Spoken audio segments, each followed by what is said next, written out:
ya, karena aku mahasiswa baru kan. Uh, yang paling harus ditentuin kalau biasanya 5W1H, aku 4W1H. Jadi what-nya itu dari apa sih goals-nya yang mau kita capai ya. Goals kita yang mau kita capai, tujuan, dan terus semacam mimpi lah, mimpi kamu apa gitu.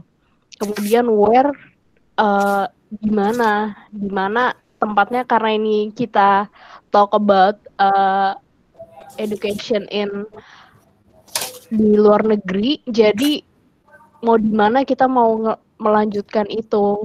What itu juga bisa berbicara minat kita. Minat kita ada di bidang engineering, terus kita aware-nya kita mau melanjutkan itu di mana. Nah, setelah berbagai research tuh ya, ibaratnya kita melakukan cari tahu lewat Google atau lewat orang-orang yang sudah berpengalaman seperti itu. Kemudian when kita juga harus punya target tersendiri, kapan kita mau mewujudkan itu. Maksudnya, for example itu aku itu baru aja lulus ya dari UI tahun kemarin ya. Aku baru lulus dari UI tahun kemarin September lalu. Nah, itu aku ngejar ini untuk lanjut. Aku anyway vokasi juga sama kayak Batiar. Nah, aku vokasi administrasi keuangan perbankan. Nah, di situ karena aku udah tahu aku mau lulus ya, waktu itu pas udah mulai tahun ketiga sekitar semester 5 semester 6. Semester 5 itu kan kalau di Indonesia dia berarti jatuhnya di autumn, autumn, di musim autumn itu yang tadi kayak Mas Hadid jelasin, ada di September sampai Desember itu. Nah, ada di sekitar bulan itu. Nah, mulai dari sekitar semester 5 itu aku mulai mempersiapkan kalau aku udah bakal apply dari awal semester 5 itu. Jadi pengen nih apply-nya untuk tahun 2020, tahun ini. Ya nggak mungkin dong apply-nya persiapinnya, prepare-nya dari tahun 2020 juga. Maksudnya start-nya pasti harus lebih awal untuk preparation-nya segala macam. Nah, kemudian when udah, kemudian why itu ya dia ada hubungannya dengan what itu tadi, dengan tujuan itu tadi, tujuan utama yang pengen kita capai itu. Kalau aku why-nya itu juga termasuk kenapa kamu memilih tujuan negara tersebut? Kenapa kamu memilih tujuannya ke negara tersebut? Kalau dari aku pribadi, kenapa aku milih UK ya, karena pertama minatku itu tadi, kalau untuk aku what-nya itu mimpi aku tuh memang dari awal di UK. Kemudian, aku minatnya di ekonomi, minat aku di ekonomi, all about ekonomi, entah itu accounting, entah itu, ekonominya murni, atau itu mungkin stock market, dan segala macam, pokoknya all about ekonomi. Nah, where-nya pun di UK itu aku udah netepin lama ya, itu dari SMA lah. Dari SMA aku udah punya niat ke sana, cuman kayak masih ya biasa gitu, anak SMA masih ngawang-ngawang seperti itu. Nah, when-nya ya aku baru kecapai pas aku keterima dari UI ini kan aku di diploma ya, di D3. Yang seringkali ya Batiar juga tahu ya pengalamannya jadi anak D3 tuh gimana meskipun UI gitu ya. Orang seringkali memandang remeh gitu kayak ya oh UI tapi cuma D3 seperti itu. Cuman kalau aku sih nyaranin nih buat teman-teman jangan berkecil hati ya soal entah itu lo mau D3 atau enggak, seperti itu kayak ya it's okay no matter gitu. Masih ada jalan gitu, banyak jalan menuju Roma, banyak, Mbak. Jadi jangan putus asa meskipun, apapun degree yang education yang sedang kalian tempuh sekarang gitu. Nah, dan kalau aku pribadi aku milih UK itu bukan karena mainstream, karena orang-orang, "Weh, bakal keren nih kalau gue ke UK," gitu. Bukan, tapi, eee, karena pendidikan ekonomi yang bagus itu ada di sana, dan salah satu pendidikan ekonomi yang bagus di dunia itu ada di UK. Sebenarnya sih incerannya lebih tinggi lagi ya, incerannya tuh ada di, eee, awalnya sih pengennya di Saint Andrews ya. Saint Andrews itu tempatnya, Kate Middleton sama pangerannya itu ketemu. Nah itu dia punya, ekonomi salah satu pendidikan ekonomi yang cukup bagus. Nah, untuk, cuman ya aku tidak ibaratnya apa ya, aku tidak menutup diri, menutup hatiku gitu ya, meskipun aku nggak keterima di univ-univ ini, misalnya yang taruhlah misalnya siapa sih semua orang yang nggak pengen ke Oxford, ke Cambridge, kayak gitu. Cuman ya kita bisa goal sampai keluar aja itu udah bagus, tapi juga eee, jangan diremehin kayak universitasnya kita mencari yang abal-abal kualitasnya, seperti itu. Jadi kalau ya udah nggak apa-apa misalnya nggak apply ke situ, ya udah, it's okay, carilah yang mungkin yang sepadan sama kemampuan kamu, yang bisa kamu capai gitu. Nah, untuk how-nya yang, mmm, bisa pindah lagi nggak nih slide-nya? Nah, ini minat aku tadi ya, minat aku di ekonomi, khususnya sekarang aku lagi di stock market ya, makanya, eee, jadi apa, investor di 10 companies di Indonesian companies, dan di umurku yang sekarang aku masih 21 tahun untuk, bisa apa namanya, bisa investasi ke 10 perusahaan di Indonesia jadi pemegang saham itu, ya menurutku itu eee, suatu achievement juga, karena banyak sekali anak-anak muda kalau aku lihat sekarang tuh perlu diedukasi lebih lagi untuk, tahu tentang investasi itu sendiri, apalagi, untuk usia-usia yang, 90s gitu ya, generasi 90s yang sudah mulai-mulai dari peralihan 19 menuju ke 20 ini kan pasti sudah bimbang seperti apa. Nah, kita ini Indonesian people nih masih sangat, belum, melek untuk investasi, seperti itu. Nah, kemudian selanjutnya untuk preparation-nya, dia bisa move nggak?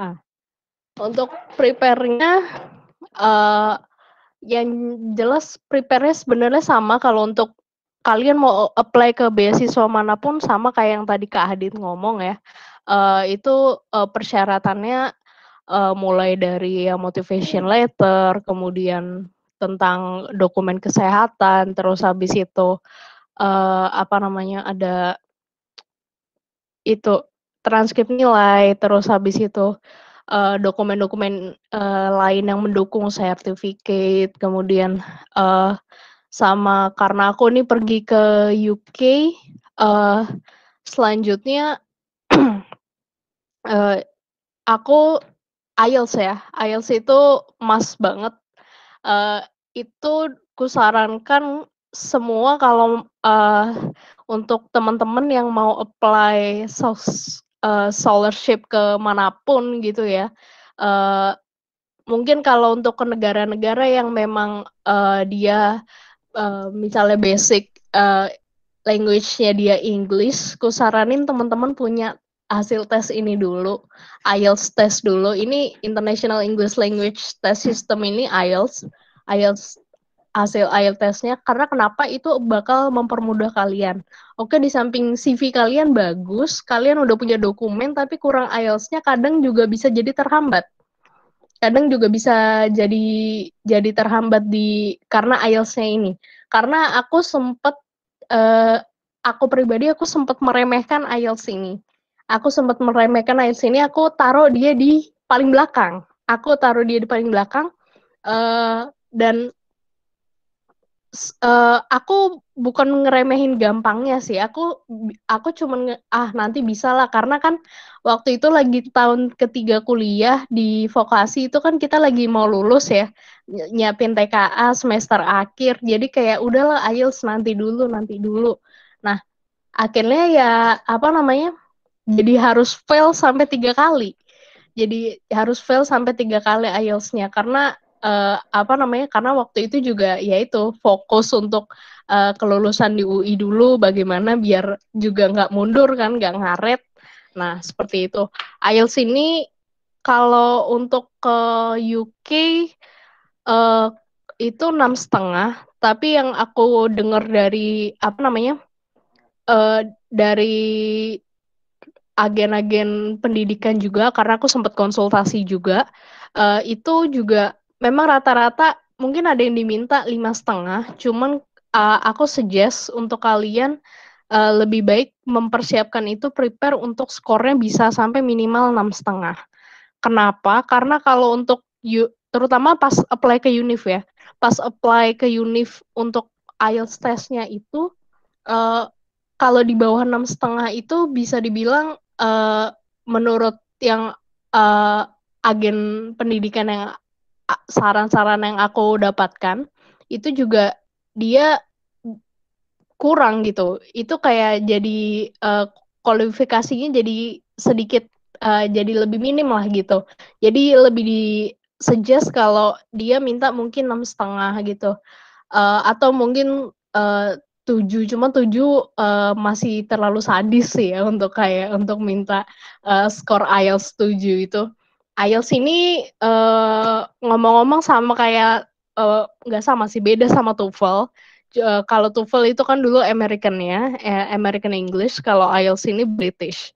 Nah, cuman kalau IELTS ini lebih cenderung dia apa namanya, uh, uh, tingkat difficult-nya more difficult daripada TOEFL. Terus habis itu uh, dia juga untuk IELTS karena aksennya British ya, jadi telinga kita benar-benar harus sering practice banget itu.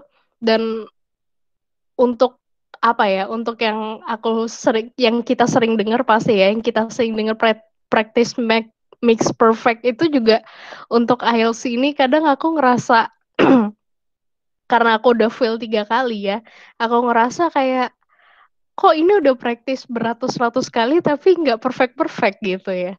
Uh, tapi it's okay gitu, itu jadi suatu pembelajaran tersendiri bagi aku. Jadi kalau untuk mempersiapkan IELTS ini, kuakui kalian perlu mempersiapkan ini di depan dulu, karena untuk masalah dokumen-dokumen yang lain, dokumen kesehatan, transkrip, motivation letter itu juga penting, cuman aku percaya kalian masih bisa bikin itu gitu loh. Ya, masih bisa bikin itu dengan model-model untuk searching di Google gimana motivation letter yang bagus, kemudian di YouTube orang-orang yang pernah kuliah di luar negeri gimana yang bagus, dan mungkin ada orang-orang yang berpengalaman misalnya English-nya udah oke, gimana cara dia menilainya, itu pasti kalian bisa, kalau menurut bisa di reach, bisa dijangkau gitu. Tapi kalau untuk IELTS ini persiapannya menurut aku cukup panjang. Cukup cukup panjang bukan karena aku fail ya, bukan karena aku failnya, tapi uh, banyak hal yang perlu dipelajari menurut aku, karena dari ada 4 section kan, dia ada 4 section yang mulai dari reading, listening, writing, speaking. uh, itu perlu disiapin bener-bener karena dia bisa dibilang dia memang English advance ya, memang English advance, dan memang bacaannya pun mungkin kita sering kali itu ngeremehin kayak reading, misalnya reading.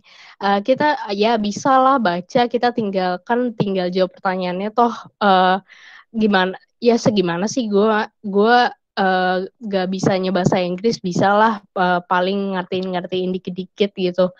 Tapi bisa aku bilang tidak semudah itu kawan-kawan, tidak semudah itu. Jadi untuk apa namanya, dari bacaannya itu sangat amat berbobot, kemudian dari listening-nya pun, mungkin aku bakal menyarankan teman-teman kayak untuk, apa namanya, banyak denger film tapi without subtitle ya, without subtitle supaya without subtitle atau mungkin kalau awal-awal untuk latihan pakai English subtitle dulu, English subtitle. Karena untuk American film aja kadang kita masih, "Hah, apa nih?" Masih begitu. Nah, untuk, dari listening-nya dari film terus lama-lama nanti akan bisa jadi without subtitle itu progress juga. Karena biasanya untuk listening-nya di IELTS itu dia uh, small talk gitu ya. It's not really a small talk, but it's small talk. They call them small talk. Jadi ya semacam diskusi biasanya. Biasanya mereka memperdengarkan diskusi di perkuliahan gitu antara dosen sama ngajar, terus kalian tuh bakal disuruh kayak apa yang dosen ini jelasin gitu, dan itu it's not a simple gitu. Kadang misal aku jurusan ekonomi tapi yang aku dengerin itu bisa aja jurusan teknik, jurusan minyak, jurusan sains dan banyak hal gitu. Dan untuk reading pun tuh aku bilang tuh kalau untuk IELTS itu ya, too scientific they're too difficult, too social dia juga too difficult. Jadi terlalu IPA dia susah banget, terlalu IPS dia juga susah banget. Apalagi kalau di writing. Aku pernah tuh sekali aku dapat writingnya itu tentang nulis apa namanya? Nuklir, dan I have no idea what I should write uh, on the paper because my major actually economics and nuclear. What I know about nuclear, maybe about just suggestion, aku nggak punya ide gitu. Makanya kayak apa ya? Perlu juga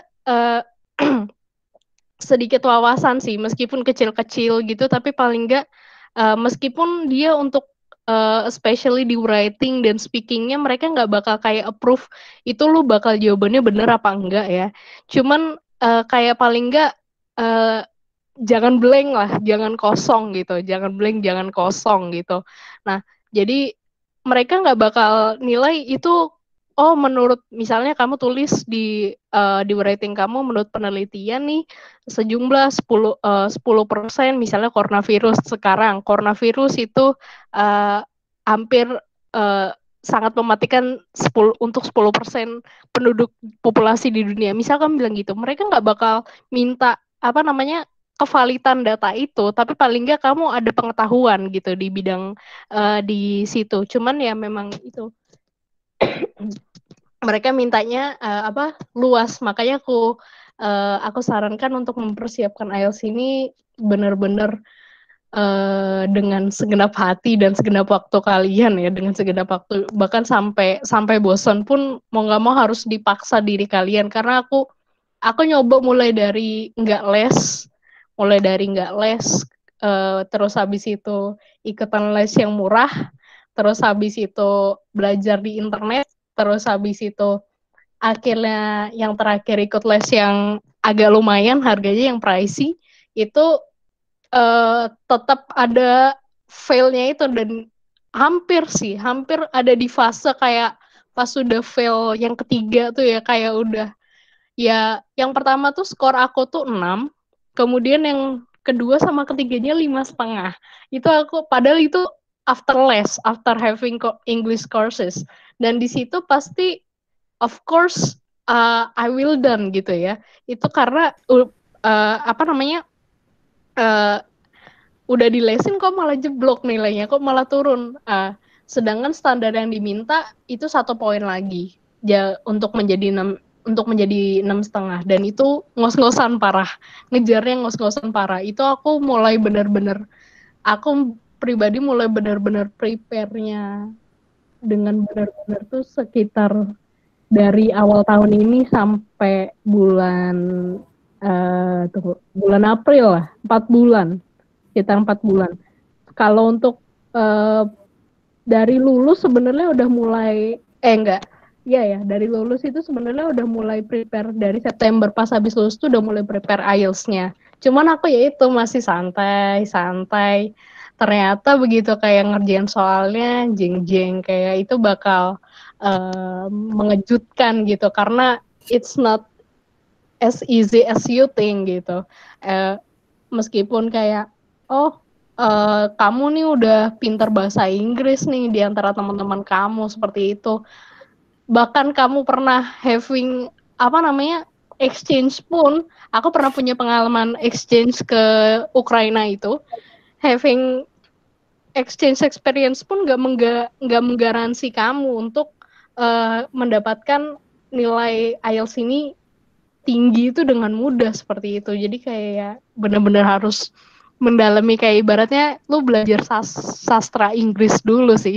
Belajar sastra Inggris dulu itu yang aku dapetin struggle-nya ya karena aku baru-baru aja kan kalau untuk bulan 4 bulan ya baru April kemarin lah, baru April kemarin bener-bener goal di IELTS-nya karena ya untuk accepted-nya bener aku sih udah jadi kalau aku dari pihak universitasnya aku dapat conditional letter dulu. Jadi itu semacam surat lu keterima tapi bersyarat. Jadi sementara kalau kita kuliah di luar negeri, kamu tuh harus dapatnya unconditional letternya dulu. Harus dapatnya paling nggak itu karena itu baru melegakan. Kalau masih bersyarat itu kan namanya bersyarat, berarti kamu nih masih minus ini gitu. Nah, aku minus di IELTS-nya. Aku minus di IELTS-nya sampai akhirnya ya lulus di IELTS testnya dari lembaga di UK-nya langsung. Seperti itu. Kemudian untuk tempat aku kuliah sendiri ini Northumbria University, dia pertama itu ada di Newcastle awalnya, cuman sekarang dia udah buka di London sama di Amsterdam. Aku ngambil di London karena memikirkan dia di sentral di ibu kota ya, pusat. Jadi untuk untuk kayak mungkin beradaptasi dengan lingkungan, dengan dunia luar, dengan culture-nya itu menurutku lebih ya di samping itu challenging tapi juga bakal dapat ilmu baru karena kita belajarnya kayak ibaratnya dari central city-nya gitu, kayak tadi Kak Hadid bilang dia from Budapest-nya tuh pasti beda kayak yang dari kota-kota lain gitu. Karena biar gimana pun I can say the power of capital city itu bisa berpengaruh gitu tanpa mengecilkan universitas yang ada di lain-lain ya, yang bukan ada di capital city. Tapi cuman menurutku itu membantu aku nanti bagaimana pola pikirku, bagaimana etosku, kayak misalnya contoh kayak pas di capital city di London itu pasti kayak persaingannya dia lebih ketat daripada mungkin di distrik lainnya di bagian kota-kota lainnya gitu. Nah, itu kan pasti otomatis bakal terbawa etosnya ke diri aku sendiri. Jadi ya itu men-challenge diri sendiri untuk struggle, tidak nggak melulu ada di zona nyaman kayak kita sekarang pas lagi di lockdown ya. Pas kita lagi di lockdown kan ini semuanya semuanya rebahan semua nih kaum milenial kan. Nah, jadi ya ya seperti itu. Kemudian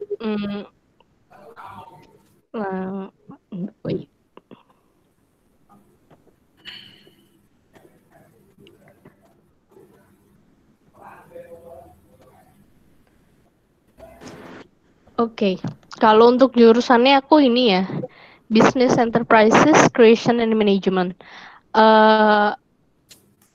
Awalnya aku mau ngambilnya bisnis aja, Cuman ternyata dia penuh dan kayak case kayak aku ini, case-nya kan dari D3 mau lanjut ke S1. Jadi mau ngambil bachelor-nya, tapi kita mau ngambil gelar sarjananya tapi di luar. Nah, itu aku kalau di UK aku cuma dapat 9 bulan. 9 bulan untuk kerjain itu. Dan itu menurut aku wow banget ya daripada Iya. sorry to say daripada aku lanjut di Indonesia even itu pun di UI itu untuk lanjut di Indonesia itu minimal harus 2,5 tahun. Sedangkan kalau aku 1 tahun aja, oke kita hitung 9 bulan dengan estimasi 1 tahun, 1 tahun ditambah dia bisa lanjut S2 1 sampai 2 tahun. Itu aku udah bisa 2 tahun dengan mendapatkan gelar master. Jadi aku juga mempertimbangkan usiaku juga. Meskipun masih sangat muda, tapi jangan diremehkan. Jangan diremehkan untuk apa ya? Aku tidak umur tuh jangan berpikir kayak masih muda antar aja, sama kayak case-nya IELTS itu tadi, jangan berpikir untuk menunda itu. Makanya tadi sebelumnya aku nulis no procrastination, jangan nunda selagi itu bisa, lakuin, jangan nunggu ntar baru di akhir baru nyesel. Nah, kenapa aku ngambil jurusan ini karena dia yang paling connect sama aku, paling match. Dan ini sebenarnya kalau dari yang aku lihat kayak semacam 3 jurusan menjadi satu. Kalau ngelihat dari judul jurusannya aja ya, 3 jurusan jadi satu karena materinya juga cukup padat, apalagi pas di masa perkuliahannya sendiri cuma 9 bulan. Dan untuk rata-rata kalau ini cuma beberapa univ BTW, nggak nggak nggak kayak apa ya, nggak seluruh UK gitu, nggak seluruh UK. Dia pertama untuk case kayak kita ya Bahtiar ya, Iya. dari vokasi ke S1 itu nyari univnya tuh bakal susah, apalagi kalau mau ke luar negeri. Nah, tapi jangan berkecil hati, sekali lagi jangan berkecil hati. Nah, biasanya mereka akan melakukan untuk assessment dulu, assessment dari transkrip nilai kamu dulu itu dilakuin sama mereka. Kemudian mereka bakal setelah assessment itu kurang lebih paling lama 1 bulan lah, 1 bulan di assess, kemudian mereka akan ngasih tahu kamu lolos apa enggak. Nah, sebenarnya aku ini lolos di 4 negara. Aku lolos di Aussie, aku lolos di Amerika, aku lolos di New Zealand, sama aku lolos di UK. Cuman karena mimpi aku di UK, jadi semuanya keabaikan. Sebenarnya pas awal ngejarnya New Zealand. Uh, dan yang aku incer juga di New Zealand itu top uninya. Jadi kayak UI, ITB, UGM-nya di Indonesia. Dan aku cuman sayangnya kabarnya New Zealand ini cukup lama, lebih dari 4 bulan bahkan. Itu baru aku terima sekitar awal tahun. Dari aku apply bulan September, sekitar awal tahun aku keterima di univ yang aku mau. Cuman ya itu, aku udah terlanjur mengiyakan UK dan memang dari dulu pengennya UK, jadinya seperti itu. Dan biasanya juga untuk case-nya dari D3 mau ke S1 ini, lanjut top up degree-nya ini, itu negara-negara itu nggak semuanya juga 1 tahun. Bahkan juga rata-rata juga 2 tahunan kayak ini. Cuman kalau Indonesia 2,5 tahun. Kalau negara lain itu cenderung 2 tahunan, di range 2 tahun.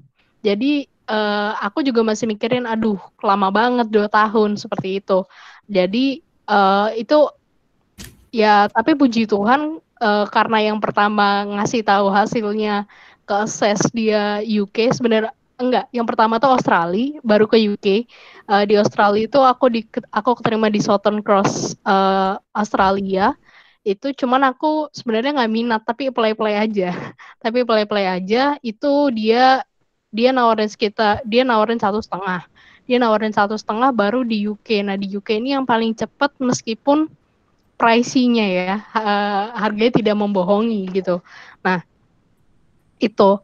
Nah, kalau untuk beasiswa sendiri ya, kan yang tadi udah disampaikan sama Bahtiar kalau aku untuk beasiswanya ini parsial dan ini lebih tepatnya aku beasiswa dari universitasnya sendiri. Kalau beasiswa yang diterapkan ini jadi dia modelnya potongan ya, potongan. Jadi kalau mostly setauku kalau di luar negeri itu mereka bayar uang apa namanya? SPP-nya untuk kuliah itu langsung untuk setahun di depan mata gitu, setahun di depan. Nah, itu jadi misalnya kita harus bayar misalnya 10.000 pound sterling gitu di diskon 30% gitu. Nah, aku modelnya seperti itu. Kurang lebih modelnya seperti itu. Cuman ya masih cukup berat karena dia bayarnya di depan. Dia maunya bayarnya di depan.